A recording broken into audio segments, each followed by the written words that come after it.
Hello दोस्तों, मैं हूं सनी शर्मा और स्वागत करता हूं आपका हमारे चैनल सोच पर प्रहार में। फ्रेंड्स, आज हम बात करने वाले हैं एक ऐसे लीगल मुद्दे पर जिसमें बहुत सारी कंफ्यूजन समय समय पर होती रहती है। मैं बात करने वाला हूं कि अगर आपके पास कोई हथियार है, हो सकता है वो हथियार आपने जो है अपनी फैमिली की सेफ्टी के लिए या अपनी सेफ्टी के लिए खरीदा हो। इन हथियारों में चाकू हो सकता है, तलवार हो सकती है, गंडासा हो सकता है, बंदूक हो सकती है, राइफल हो सकती है, एयर गन हो सकती है या किसी भी तरह का हथियार जो आपके पास है। तो क्या इस हथियार को रखने भर से आप हमारे देश में अपराधी कहलाएंगे? क्या ये चीज इलीगल है? क्या इन हथियारों को रखने के लिए आपको लाइसेंस की जरूरत है? बिना लाइसेंस आप इन हथियारों को नहीं रख सकते हैं? या अगर आपके पास इसका लाइसेंस नहीं है तो क्या पुलिस आपको गिरफ्तार कर सकती है? और क्या कुछ ऐसी परिस्थितियां भी हैं कि इन हथियारों का आपके पास लाइसेंस है और उसके बावजूद भी पुलिस आपको गिरफ्तार कर सकती है?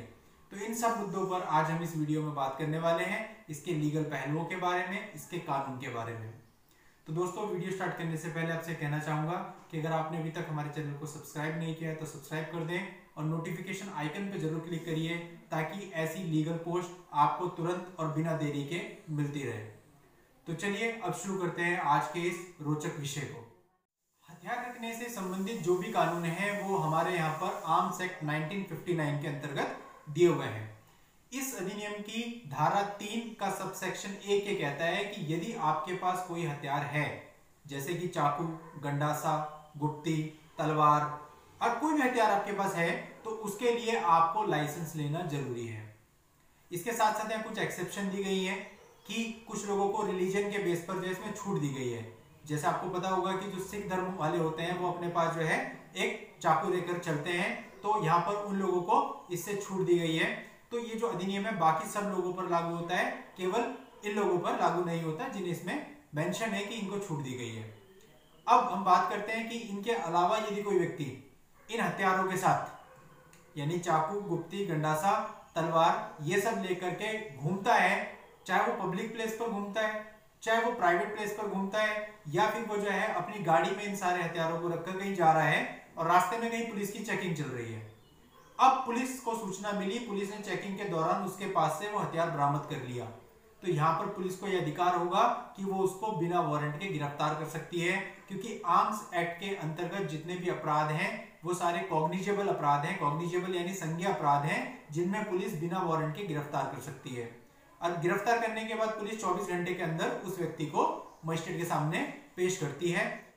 अब वहां पेश करने के बाद उस व्यक्ति को आसानी से जमानत मिल जाती है, क्योंकि इसे बहुत बड़ा अपराध नहीं माना जाता और इसके लिए 4/25 सेक्शन उस पर लगाया जाता है, क्योंकि यहाँ पर केवल हथियार मिला है। ऐसे केस में 3 साल तक की सजा हो सकती है। इसके बाद हम बात करते हैं बंदूक की। अब किसी के पास बंदूक है, राइफल है, एयर गन है और उसके पास उसका लाइसेंस नहीं है, और पुलिस ऐसे गन को, ऐसी बंदूक या राइफल को उस व्यक्ति के पास से बरामद कर लेती है, तो यहाँ पर भी पुलिस को राइट है कि वो बिना किसी वारंट के ऐसे व्यक्ति को गिरफ्तार कर सकती है, और ऐसे केस पर उस पर जो धारा लगेगी वो 3/25 होगी।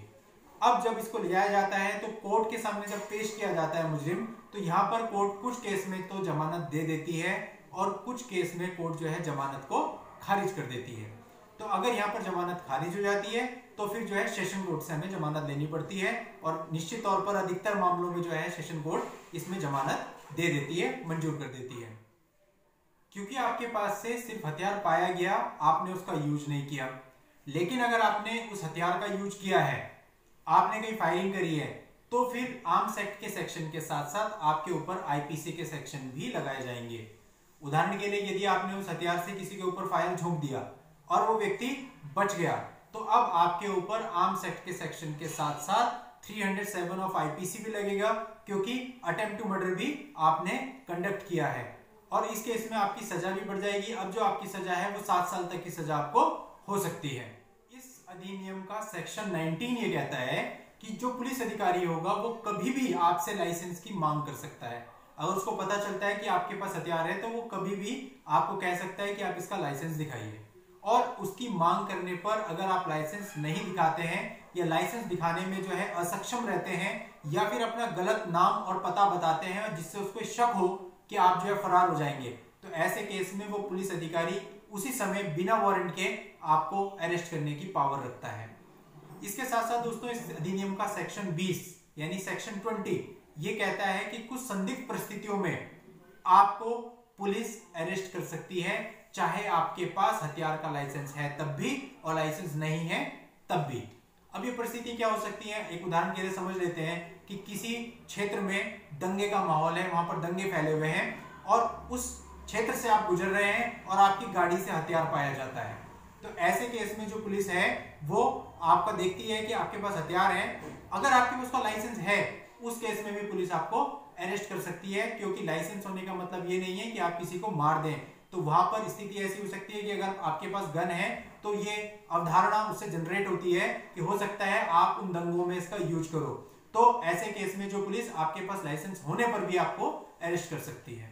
तो कुल मिलाकर ये आर्म्स एक्ट 1959 ये कहता है कि अगर आपके पास ये सारे हथियार हैं या आप इन हथियारों को अपनी सुरक्षा के उद्देश्य से रखना चाहते हैं तो आपके पास इनका लाइसेंस होना जरूरी है। अगर लाइसेंस नहीं है तो वो इलीगल है, आपको अरेस्ट किया जा सकता है। तो इसलिए सुझाव यही है कि अगर आप हथियार रखते हैं अपनी सुरक्षा के दृष्टिकोण से या आप उसके शौकीन हैं तो उसका लाइसेंस जरूर बनवा लें। अब हथियारों का लाइसेंस कैसे बनता है इसके लिए मैं एक डिटेल वीडियो बहुत जल्दी लेकर के आऊंगा दोस्तों। तो अगर आपको ये वीडियो अच्छी लगी हो तो आप इसे लाइक कर दें और ज्यादा से ज्यादा आगे शेयर कर दीजिए। Thank you.